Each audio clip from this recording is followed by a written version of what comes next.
Welcome to Beyond the Bottom Line, the podcast where founders and business owners get in-depth insights and actionable takeaways from industry experts.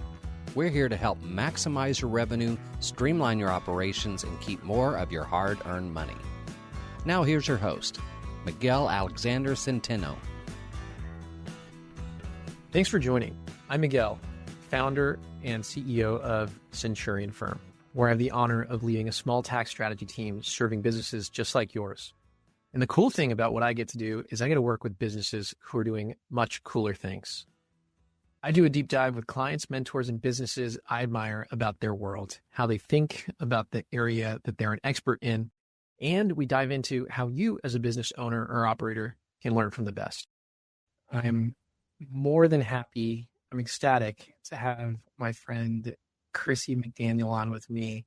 Chrissy is a serial entrepreneur, author, speaker, and the founder of the Magnolia Firm, a boutique M&A brokerage firm known for handling digital business exits from start to finish. Chrissy is active in the entrepreneurial community and coaches founders through every stage of their exit journey, from valuation and positioning to due diligence and close. She's the author of Get Acquired, 7 Steps to Your Most Lucrative Exit, and leads the AI Implementation Club here in Austin, a weekly in-person build session where founders stop talking about AI and actually build with it. Chrissy, thanks for being on. Thank you. Excited to be here.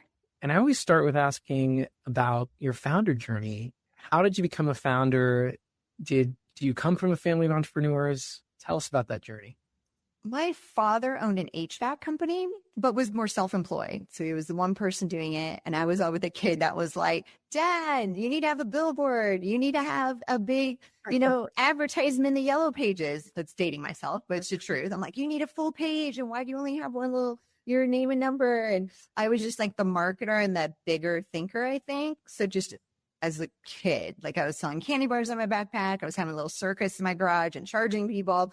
Like as far back as I can remember, I was an entrepreneur, like born to do this. I would do it for free. So I started a cleaning company when I was 23. That was probably my first like official venture. Oh, wow. And yeah, $300, cleaned every single day for a year and a half in San Diego, downtown San Diego. This was all the new high rises that were being built back then. And bartended at night to pay my bills because I had like a ton of debt and like it was nuts. I mean, when you're in your early 20s, you have so much energy. So I thought it was like, this is great. I'm going to build the biggest cleaning company in San Diego. We ended up after 5 years being the largest privately owned, and I had 37 employees and I had a manager, and I just got to do the marketing, towards the end before I exited, which was my favorite part. And then after 5 years, exit for 6 figures, which when you're in your 20s, then back then that was a lot. And so, yeah, that was my first venture. And I've had a lot since then. I've had 10 startups that I've exited from start to finish and then built and sold, like acquired a bunch of other companies in my long 2-decade journey. Yeah. How fun. Did you always see yourself building a company? Was there ever a moment of doubt where you thought you might do something else? It's funny. I got into property management when I was 16. My dad's girlfriend got me a job, at that, which was young for that age. So I was in property management for about 5 years. And I got my real estate license before I did the schooling when I was 17, but you have to be 18 to take the California real estate exam. So right when I turned 18, took that, I still have that license to this day, even though I didn't really use it too much. So I was in property management, but even in property management, I worked for the largest company, Irvine Company. And I was just like, I cannot work for corporate. Like I can't. I did it for a few people. It was like, constantly like corporate, like I would find efficiencies. I would find ways to do things better. And I would present it to my manager and they're like, no, corporate says it has to be done this way. Corporate says it has to be done. Like you laugh because right? And I'm just like, I cannot do this. It's funny. I was talking to another entrepreneur and my view is that you learn something going corporate that can help you as an entrepreneur. And he had the opposing view. He's like, no, you're going to get ruined the longer you stay in corporate. If you know you want to be an entrepreneur, just be an entrepreneur, go build stuff. Where are you in that debate? Wow. I've never been asked that question. That's a great question. I was an executive assistant to a top producing real estate agent in San Diego, the worst boss. I mean, people from day one, people pulled me into the break room day one.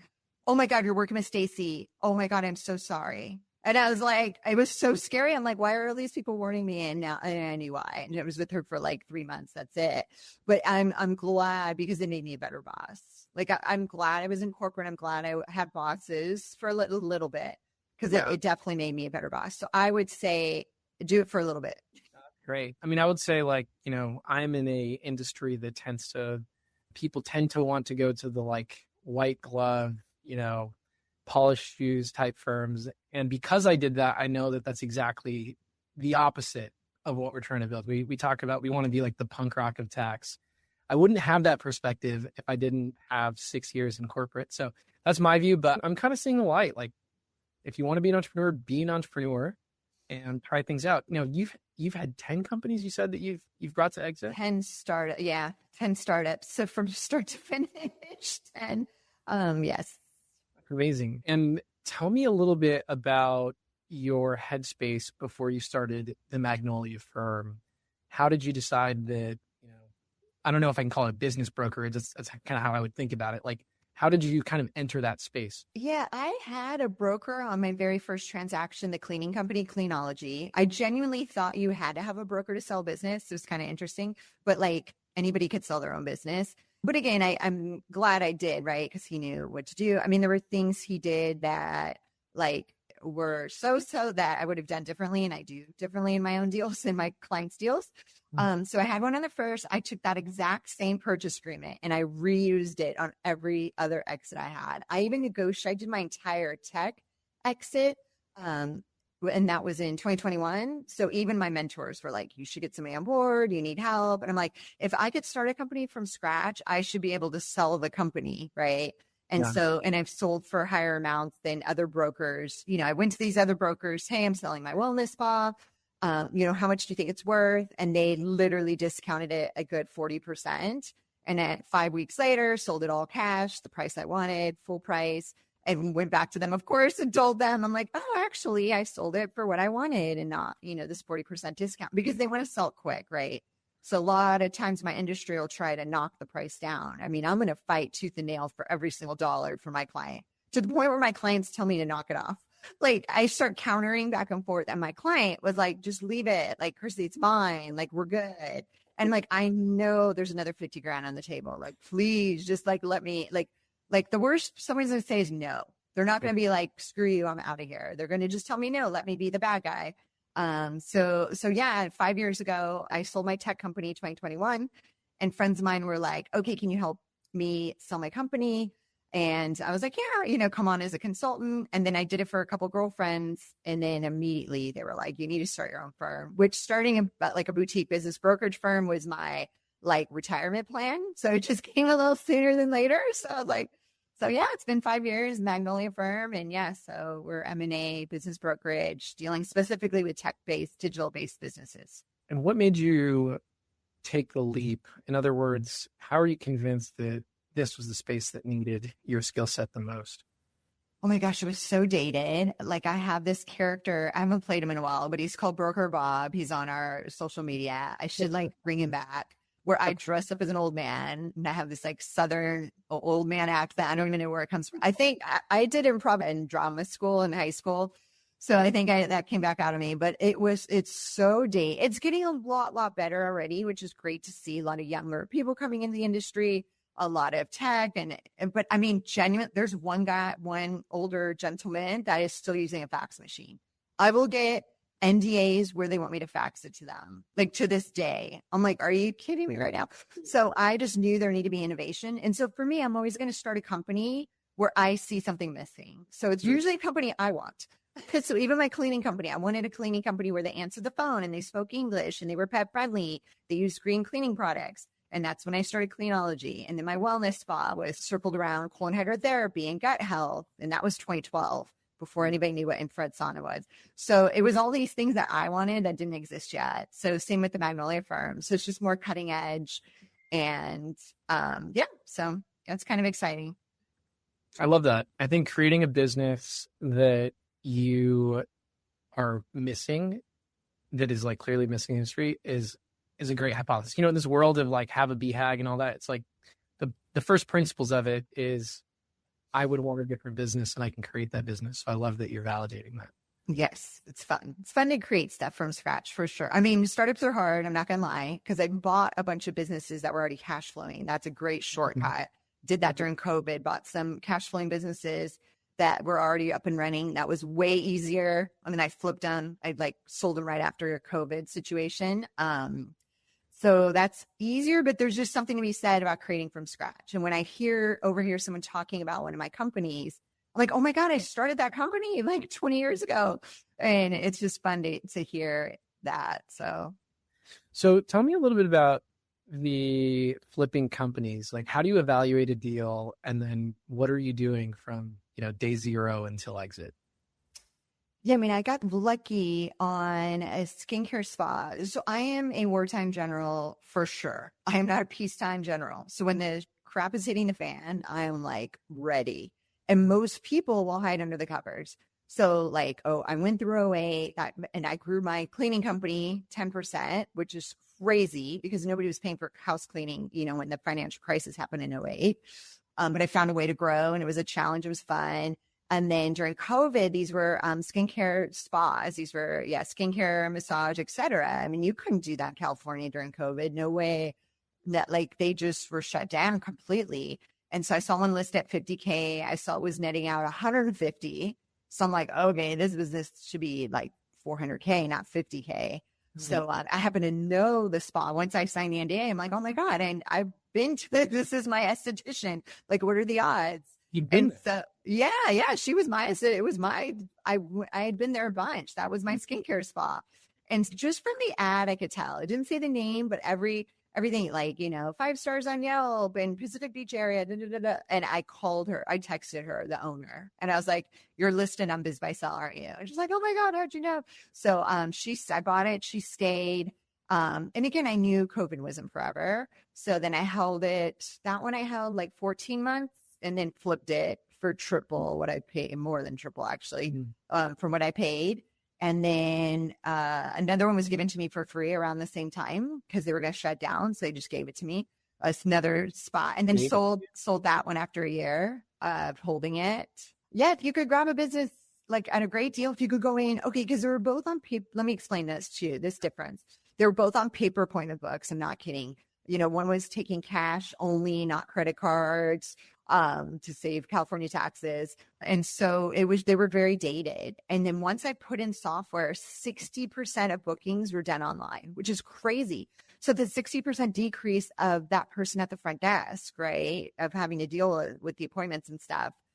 So yeah, you just go in and nowadays you can go in and put AIify a company, which is super exciting. I have to stop myself from no more businesses. I'm not buying anymore. It's like some women love shoes. I love buying businesses and I need to stop. The business that you said just gave you their business. Are you like summarizing like the deal was that great for them? What do you mean by that? No, she was moving out of the state. And again, it's during COVID and she had it for a long time. So she just hands up in the air, I'm out of here. And these owners get so exhausted. I want anybody listening, don't get to that point because you need a little bit of like hustle to take it to the finish line. So it is work to sell a company. It's going to be like put pedal to the metal. If you're already burned out, it's so impossible. Because you're just willing to take anything if you're too burned out. Or you just shut it down. You don't even want to go through the process. So she was moving. And so she sent an email out to all the local spas. And my secretary, my front desk got the email and said, hey, take a look at this. And it was just like the email said, oh, I'm giving this business out for free. And it comes with this equipment. It comes with this staff. And it comes with this and this and this. And I had to read it 5 times over. I'm like, this doesn't make sense to me. What do you mean she's giving it away for free? So I got on the phone immediately the second that email went out to everybody. And I had to rush over there and like win her over. And there were so many people interested, of course. Right. And it was just like, look, I got experience. I've already, started wellness spa from scratch, sold it, have another one. So yeah, nope. She'd given it to me luckily. And so, yeah, it was fun, but we had it closed for the first 3 months during COVID. So I had to cover, then I got the rent delayed. So I was zero out of pocket. I negotiated with the landlord to hold the rent and that I would catch it up, once we opened the doors again. The other spa, we were bringing in people through the back door. It's like pay cash, pay Venmo, come in. I mean, California was, I mean, you guys know on that second shutdown, it was like, you got to be kidding me, in July. So this wasn't the heart of COVID. We didn't do that. I brought it in September. So it was like that September, October towards the end, where it's just like, okay, people, come on. Yeah. In every disaster, there's opportunity, and you found yours.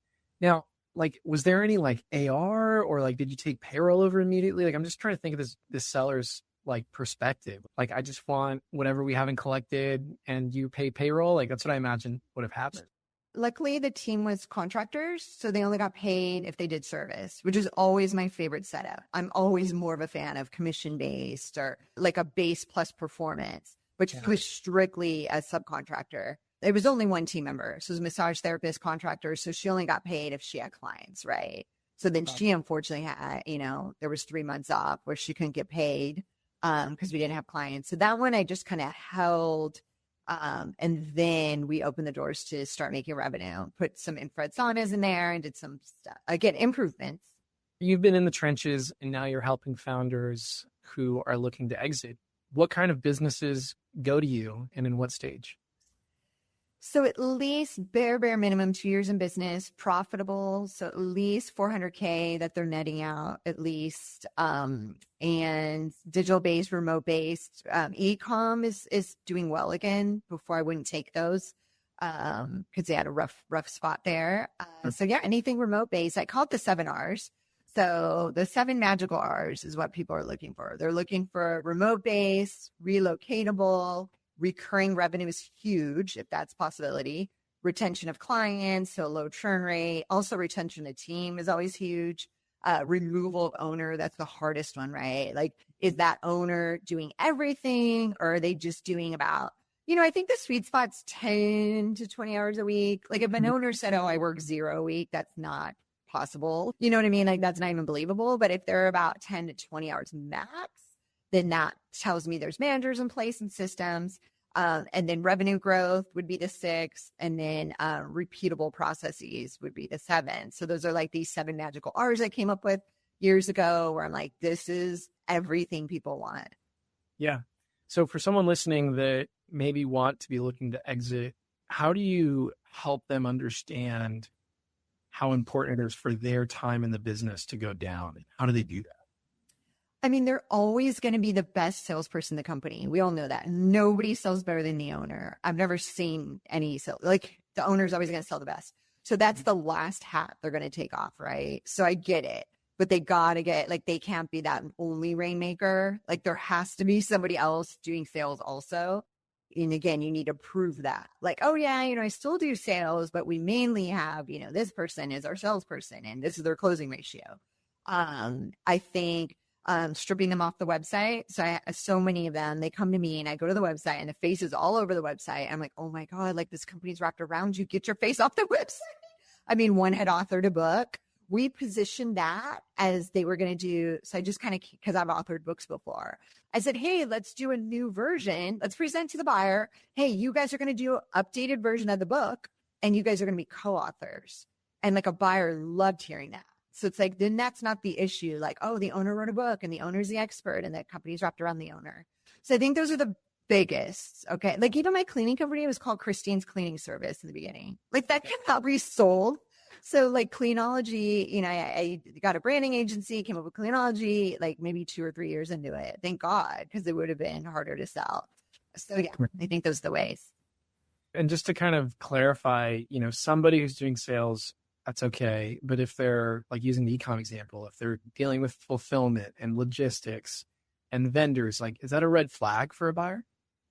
I mean, they should have a 3PL. It's rare these days I see anybody doing their own fulfillment. They usually have third party doing the fulfillment. So that's automated. That's great. E-com's easy to automate. Like, we have one right now listed, which is red light therapy business. And it's on autopilot. It's like one customer service VA, out of another country. It's 3PL that's like dialed. Like, my seller didn't even touch it for a year and it's still netted out like 150 without him touching it. So yeah, I mean, doing ads, I think, is important.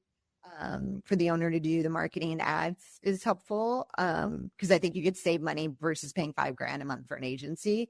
So again, you give these buyers, so it's not the end of the world. Like I tell the buyer, like, hey, the owner's doing this. Imagine if you start doing it, goes to your bottom line. So depending on how involved the owner wants to be, which a lot of times they're leaving corporate. That's the number one reason these people are buying businesses, just so you know. Like they got all this freedom during COVID. This is what has like exploded the ETA industry, which is entrepreneurship through acquisition. COVID, all these people got this freedom and work from home. This is amazing. And then everybody's like, nope, you got to go back to the office. And these people are like, well, I don't want to do that. And so if I could get an SBA loan for up to $5 million, if I could pull second on mortgage on my house, which we've had a few of those where they'll pull like $700K out of their house to acquire a business on a second mortgage or a HELOC, then like they're like, great, and buy a business that's cash flowing $200K, $250, replace their salary, leave corporate. That's been really exciting to see. So it's majority of ours are first-time business buyers, and that's what they're doing is leaving corporate. And what percentage is doing all cash versus like a SBA 704 loan?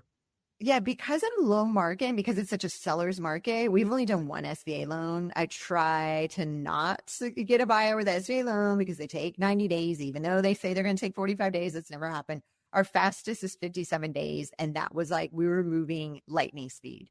And that's the fastest 57 days, not any 45-day situation. So very small percentage. Most of them are cash, but keep in mind, I am low market. So it's like our biggest deal was 15 million. That was just strategic. And so they had cash on their balance sheet and it closed within 4 months. Great. From listing to close on that list, $50 million listing was 4 months flat. Our average across the board is 7 months. But yeah, I'm low market. So it could be a deal from anywhere. If it's a really strong company, then we'll take a listing that's like 500K, bare minimum, because those sell really fast. And so people, again, they could get a second mortgage and get $500,000. So we're selling between $500,000 to $4 million. So again, people, they don't have to go get SBA loan. They can usually find funding elsewhere. What about seller finance deals? What are your thoughts on that? I do not do earnouts. We've only done it once. I will fight tooth and nail not to do an earnout, but I will say, okay, a seller financing could be an option up to 10 to 20% max of the full price asking. And again, I'm going to protect my seller as much as I can, because God forbid the company, something happens, then they're not going to get paid, right? So if it's 10 to 20%, it's not this massive amount. We'll do about 8% interest. So my seller's getting monthly payment. They're getting 8% interest. I always make sure it's personally guaranteed by the buyer, which a lot of advisors don't do that. Again, there's things that I think, because I've been on the other side so many times, like I'm going to do things like if it was my deal. But I see advisors not do this stuff because they want to make things very easy. And a buyer's going to push back on a personal guarantee. It has to be personal guarantee. Like we wouldn't do it otherwise. So it's rare. We've done seller. It's rare, maybe 10% of our deals. And what's your philosophy on the importance of the PG? I mean, super important, especially first-time business buyer, especially, right? Like the odds are not in their favor of like succeeding, unfortunately, right? It's really not great odds. There would not be a way around it. Like I would not let my seller, unless my seller insisted of like, oh, it's okay. It's going to hold back the deal. But again, it's a seller's market. So I'm getting 5 to 6 offers on every single listing. So we're in a great position to ask for whatever we want to ask for, right? Because they're up against other people and they know that. So they're like happy to do. I've never had pushback on a PG, surprisingly. And you mentioned like a $4 million purchase price. I just want you, for the listeners, to kind of walk through what kind of business that might be. And what I'm looking for is like a flavor of like, are they doing 4 million in revenue, or is it EBITDA based? I don't want to fill in the blanks. Give us some flavor of like what that business looks like that's getting a $4 million purchase price. You pick the industry, you pick the specifics. Just paint.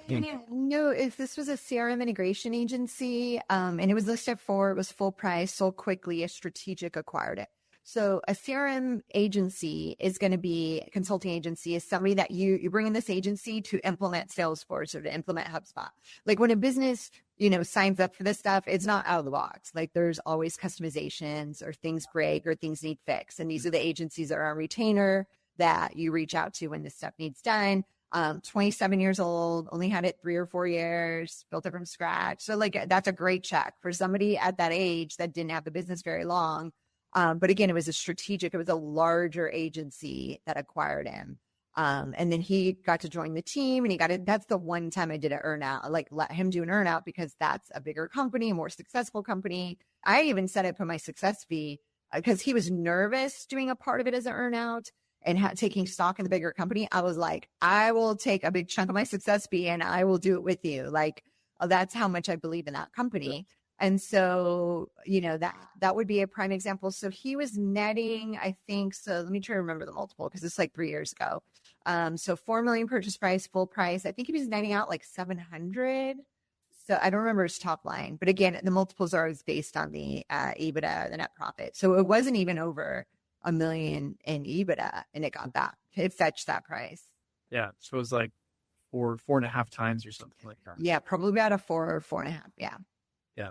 We've got a lot of business owners in the space here. Tell us a little bit about the adjustments you might make to a P&L. I've got Austin FC tickets. Maybe they're on the P&L. Like, talk us a little bit about how you clean up the P&L before going to market. Yes, the buyer's welcome to push back on whatever, we put in as the add back. So we're probably pretty generous on like, okay, this is all, and we could show the proof, right? So anything my owner is running through personally, as long as I can kind of explain it, show the proof, etc. There's what I call gray area add backs, where it's like, oh, well, we redid the entire website. Like, that should be added back. And then it's kind of like, oh, I don't know, let's try, or any graphic design one-time stuff. A consultant is a real gray area, which I'm shocked nobody pushes back on. I put it in there, but I kind of prep my seller like, hey, they might say, well, the business was successful because she had this consultant. Mm-hmm. So like, knock on wood, has never happened yet. Again, I'm going to put it in and we're going to see what the buyer says and what they think. But to me, so again, I've been on the other side so many times. So I'm like trying to think of both sides, where I'm like, well, I would push back on that. I'd be like, well, the company was successful because you had the consultant every, other week or whatever. And now that one, you can't add that back, because I don't know if that would have changed the trajectory of the business, et cetera.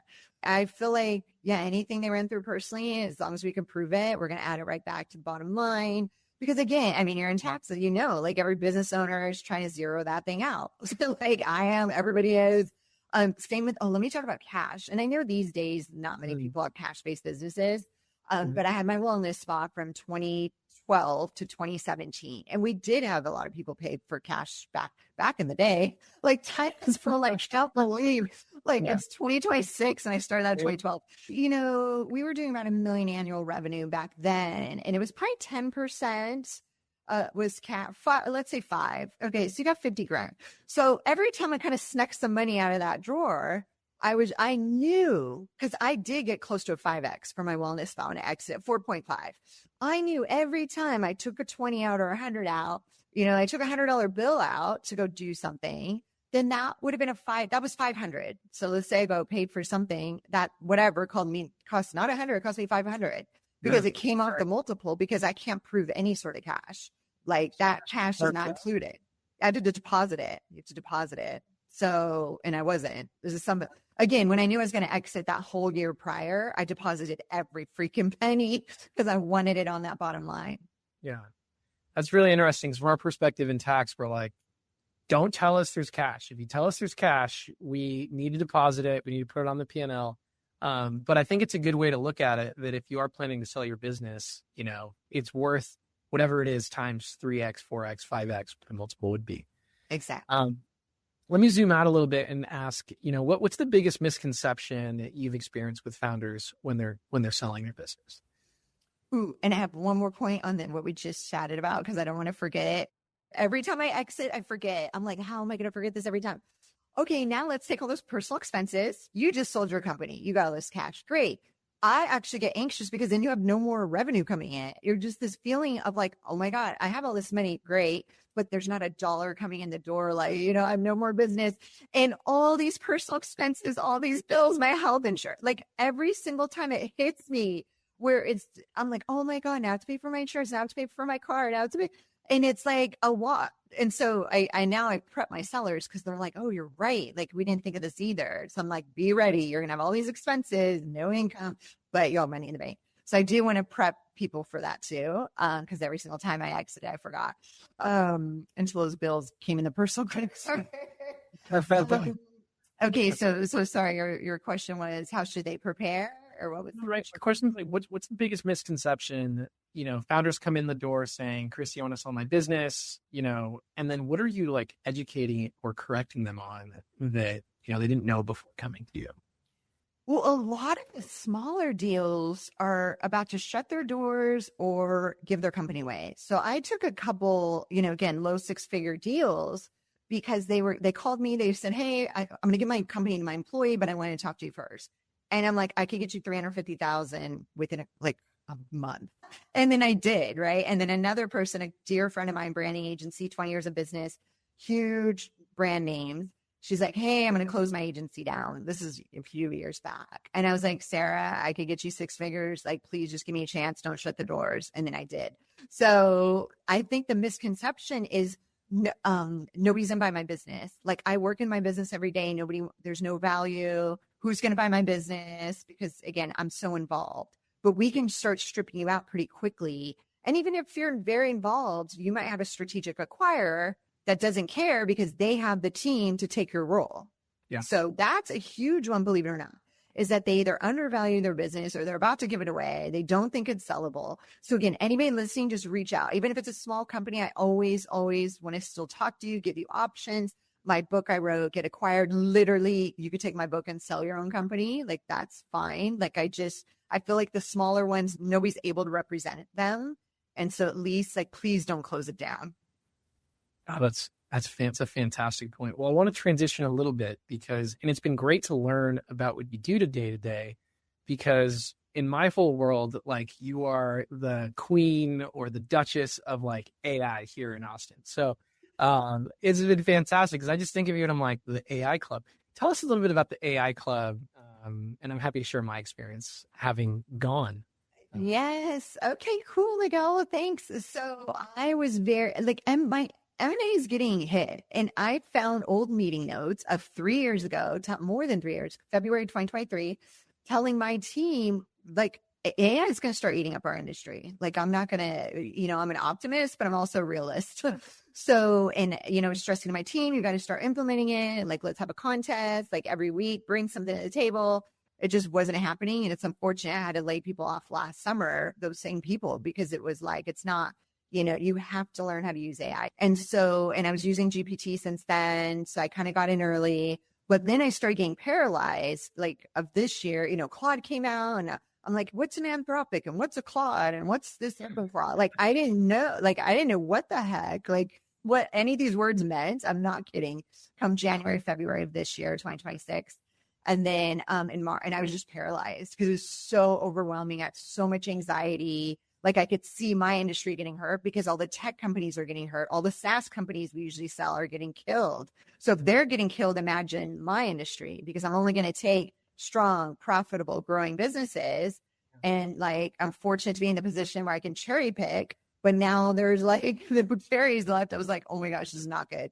So I was like, okay, well, let me go to the, cafe on the weekend, and I'm just going to sit there and learn, teach myself AI and play around, build some stuff out. And it wasn't happening.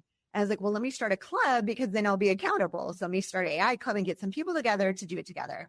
And yeah, so that was 18 weeks ago. It was the beginning of March, and I don't have any anxiety whatsoever. I teach AI now. Like, I can't believe it. It didn't take very long to get to the position. And that's when you understand something, which, I've always heard. Once you could teach it, then you really understand it. So I went deep on Claude. I'm now on Codex a lot too. So I'm going to do an open model on my extra. I bought a brand new laptop. I'm going to use my other laptop and put open model probably over there and see if I can kind of play around with that and see what happens. So it's been so much fun. The club members are incredible. Every single Sunday in Austin. If you guys are in Austin, come join us. And that's free. It's every Sunday. And then every other Sunday, we do paid masterclasses. So we bring an expert. We had one teach Obsidian 2 different times. And it's funny. The first one was like $25 masterclass, and people in the crowd were like, you need to charge like $100. So I'm like, when the audience is telling me to charge more, I'm like, okay. So we charge like $95. And then recently they're like, can you please do a part 2 of Obsidian? more advanced can charge 300. I mean, again, these are the people in the crowd. I'm like, I'm like, oh my God, of course. And these are business owners. So to pay 300 to build a second brain of your whole company. No, that's great. And for those that don't know, Obsidian is key to creating that second brain, which is a context structure that actually allows your AI to make decisions. Well, feel free to add to that. Like, no, it's a perfect way of explaining it, of accessing anything, because again, you're jumping from all these different models, and you've got your Apple. I mean, even tied in my Apple Notes, I've got about like 2,600 Apple Notes. So it's like you can search through Obsidian, and it's pulling data from every, GPT, like you just have, everybody has stuff scattered, Notion, Google Docs, etc. And you can do semantic search too now, which is super cool. So you don't need to know the exact keywords. You could search for something, and if it's just in the realm, it'll pull it out. For those interested, we will link in the show notes to the AI Club in Austin. I went to one event, and it's hard for me with the kids, but I went to one, I think it was Antler DC, and it actually was the hour I needed to really push on something that has now become kind of the base of how we use AI at the firm. So I'm going to take most of the credit, but I'm going to give you some of that, Chrissy. I love it. And we do, because so many people are not, my clients and my friends were like, no, we wanted to be a part of it, but we don't live in Austin. So on Wednesdays at 2 p.m. Central Time, every single Wednesday we do on Zoom, I do not an implementation. It's not where people are like working on stuff, but we're sharing tips, tricks, strategies. And these are all business owners. So, and they're all different types of businesses. So we're kind of learning from each other every Wednesday. So that's been a lot of fun. So it's 1 hour every Wednesday. But yeah, implementation club, you're like implementing. Now it's 2 hours. Now we've expanded. It's 2 hours of quiet, no talking, work on whatever you're working on. And then we go into the room and we do a show and tell on the big screen. So people get to kind of show off what they're building, and it's exciting and fun. That's probably my favorite part. We did a potluck on my rooftop of my building here just this past Sunday, and still did the club, the regular meet, because Antler was busy. We couldn't do it there. But yeah, it's been fun. That's awesome. And I think I just want to ask, for those business owners that are paralyzed and they're starting to feel like they're just so far behind, what do you tell them to get going? You just have to pivot. Like you can't, I know you want to just hide under the covers, and I know, and it's hard. I've been there with, because I've been in so many different industries with my startups. They've all been so different. You have to pivot, and I know it's going to take energy and time. And, we've had a, creative design agency out of New York City. I spoke with her last year. I said, hey, you should list now. I don't want to sound biased, and you can use any advisor you want, but you need to list now because AI is going to eat up your industry. And oh no, our client, they have huge clients, Clinique, et cetera. And I was like, but our clients love us, et cetera. But now you see the Nike commercials, you see these huge brands are using the VEO and all the video generation stuff. Like, are they going to pay her firm 6 figures as a creative agency? They're not anymore. And so she circled back around a couple months ago, and I just literally can't even sell it. And she has 24 employees. She has to fire 12, but she doesn't want to rip the Band-Aid off, but her sales are tanking. And it's just a horrible, horrible situation. Because everybody listening, guys, if you're trying to hold on to team, I know it's so freaking hard. It's the hardest as an owner. It never gets easy. But you're going to have to let them go. You can't risk your entire company because you don't want to let go of your team, right? If you just don't have business, you're just kind of keep paying their salary. And that's what's happening a lot. I see it happening a lot in the hopes that things will turn around, but you're going to have to put the work in to pivot the model, which a lot of these agencies can. Like, you're an SEO agency, great. Start you offering AEO and GEO, which is this search, that's how you're going to search on the LLMs. So some of my people are doing that. So they came to me in February. I was like, guys, just add this. I could sell you a piece of cake. But like, until you add that service, it's going to be too hard to sell you guys for what you want. So yeah, I think that's the advice I would give to everybody listening. And yeah, it's going to be some work. I know. And we all get exhausted with our businesses, right? Well, we can also get started by joining a group who's already doing it. So thank you, Chris, for doing that. And we'll make sure that those who are listening can find that as a resource. We'll wrap here with a rapid round of questions, just to kind of get to know you, Chrissy, a little more. My first question is, what's a favorite book that influenced you? 4-hour work week without a doubt. It's been my number one since the day it came out. It changed my entire life. And I was in my mid-20s at my cleaning company. I was a micromanager, and that changed my life. I went to Thailand because he had a list of like the cheapest countries to go travel to. And I had never left the country. And I went when I was, like 25 years old. I love that. It's crazy to think it came out that long. Yep. What's a habit or skill you wished you had? To speak, this is my when you say like what superpower would I want, and people say invisible or fly. Mine is to speak every single language fluently. I would love that. I know some Spanish, decent amount of Spanish, but that's it. I haven't heard that. That's beautiful. What's your personal favorite AI or productivity tool? It's so hard. I'm a Claude fan. Like I said, I went really deep on Claude, and I'm still a Claude fan, even though I'm cheating a little bit with Codex. I want to say Claude. I have a shirt. Oh, I should have wore it. I wore it yesterday. It says me plus Claude, and then it says it's complicated. I'm calling Claude my boyfriend lately. That's great. What's the last place you traveled for fun? Thailand in September, and then I'm going back. I leave next Friday, so I'm going for a whole month, for the whole month of August. So that first trip was very powerful for you. It changed my entire life. It changed how I thought about money, because I saw how happy people were, and they literally were in like a grass hut with dirt, not even a floor. And the Thai people are so happy, and it changed everything. Because in America, it's like, I wanted the better BMW. I wanted this. You know what I mean? I was just very materialistic. It changed my whole life. I love that. And if money were no object, but you had to do a job for a week, what would it do? I love what I do. I would do it for free, but this is so silly. You guys are going to laugh. Okay. I never worked fast food. And I'm like, maybe that'd be fun for just a week to like make the fries and to make the little burgers. Not like work the front or the drive-through would be fun too. Yeah. I would say just for the week. That answer wins. I love it. Well, Chrissy, it's been an absolute pleasure. For those listening, what's the best way to connect with you or follow you? Yeah, LinkedIn for sure. I'm on there constantly. And then and then it's magnoliafirm.com, and then it's AIIC.club for the AI Implementation Club. Thank you for joining this episode. To make this conversation more actionable, I encourage you to write down 1 or 2 things that you took away. And if you want to connect with me, you can connect with me on LinkedIn, where I'm fairly active. Look for Miguel Alexander Centeno. And if you found value in this show, please subscribe on whatever platform you use to listen to podcasts. And stick around for the next show. What you learn might change your business. Thanks for listening to Beyond the Bottom Line. This podcast is brought to you by Centurion Firm, bringing you Fortune 500 tools and strategies to help small businesses and other organizations with tax, accounting, and technology implementation that maximize cash flow and long-term value. Learn more at centurionfirm.com.